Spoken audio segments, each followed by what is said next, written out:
తెలంగాణ రాష్ట్ర అవతరణ వేడుకల వేళ 3 పార్టీల నేతల మధ్య మాటల యుద్ధం జరిగింది. మిగులు తెలంగాణను అప్పుల ఊబిలోకి కేసీఆర్ నెట్టేశారని బీజేపీ ఎంపీ లక్ష్మణ్ ఆరోపించారు.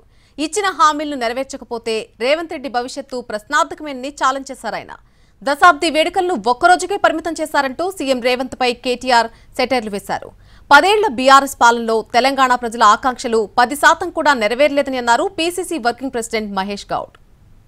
రాష్ట్రాన్ని సర్ప్లస్ బడ్జెట్ గా ఉన్నటువంటి 2014 ఏర్పడే రాష్ట్రంలో ఇవాళ అప్పుల పాలు చేసి అప్పుల ఊబిలోకి నెట్టి ఆయన ఏమో అప్పులు చేసి చిప్ప చేతికి ఇచ్చిపోతే ఈయన రేవంత్ రెడ్డి గారు ఆ చిప్ప చేతిని పట్టుకొని ఢిల్లీ చుట్టి వాళ్ళ పడిగాపులు కాస్తున్నాడు. ఇవాళ భారతీయ జనతా పార్టీ సవాల్ చేస్తూ ఖర్చుకోమని చెప్తున్నాను ఇవాళ రేవంత్ రెడ్డి గారికి.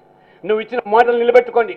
గ్యారంటీలు కానివ్వండి, ఉచితాలు కానివ్వండి, లేదా ఉద్యమకారులకు లేదా కవులకు కళాకారులకు ఏ రకంగా న్యాయం చేయకపోయినట్టయితే ఖచ్చితంగా భవిష్యత్తు నీకు ప్రశ్నార్థకంగా మారబోతుందని చెప్పి నీ 5 సంవత్సరాల కాలము అది ఆశామాచిగా ఉండదని చెప్పి కూడా హెచ్చరిస్తున్నాం. ఈ ముఖ్యమంత్రి ఎంత తెలివి తక్కువ, ఎంత పరిణితి లేని ముఖ్యమంత్రి అంటే దశాబ్ది వేడుకలను కూడా ఒక్కరోజుకే పరిమితం చేసిన మూర్ఖుడికి తెలంగాణ గురించి కానీ, తెలంగాణ ఏర్పాటు వెనుక ఉన్న త్యాగాల గురించి కానీ, తెలంగాణ అని కనీసం ఈరోజు పొద్దున పోస్టులో కూడా జై తెలంగాణ అని ఒక మాట పలకలేని ఒక మూర్ఖుడికి తెలంగాణ ఉద్యమం గురించి కానీ, తెలంగాణ అవతరణ గురించి కానీ, కేసీఆర్ గురించి కానీ మాట్లాడే అర్హత కూడా లేదు.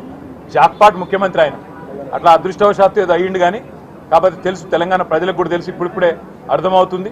తప్పకుండా మరి ఆయనకు బుద్ధి చెప్పే రోజులు కూడా వస్తాయి. సాక్షాత్తు మాజీ ముఖ్యమంత్రి అసెంబ్లీలో సోనియా గాంధీ వల్లే తెలంగాణ వచ్చింది, ఇది చరిత్ర అని చెప్పిన వ్యక్తి ఆ తర్వాత ఏ రకాలుగా తెలంగాణ ఇచ్చిన సోనియా గాంధీని విమర్శించడం మనం తెలిసినాం. 10 ఏళ్లలో ఏం జరిగిందో ఒక్కసారి మనం స్మరణ చేసుకోవాల్సిన అవసరం ఉంది.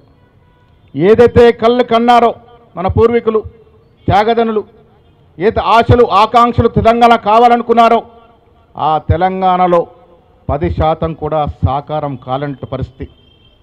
ఒక నియంతలాగా తనకు తాను ఒక కోట కట్టించుకొని ఆ కోట నుండి ఫామ్ హౌస్కి, ఫామ్ హౌస్ నుంచి కోటకి ప్రజలతో దూరమై పాలన సాగించిన తీరు కూడా మనం మర్చిపోలేదు. తెలంగాణ కోరుకున్నటువంటి అమరవీరులు ఘోషించే విధంగా ఈ 10 ఏళ్ల పాలన రాజరిక పాలన జరిగింది. ప్రజలు ఎవరు కూడా సంతోషంగా లేనటువంటి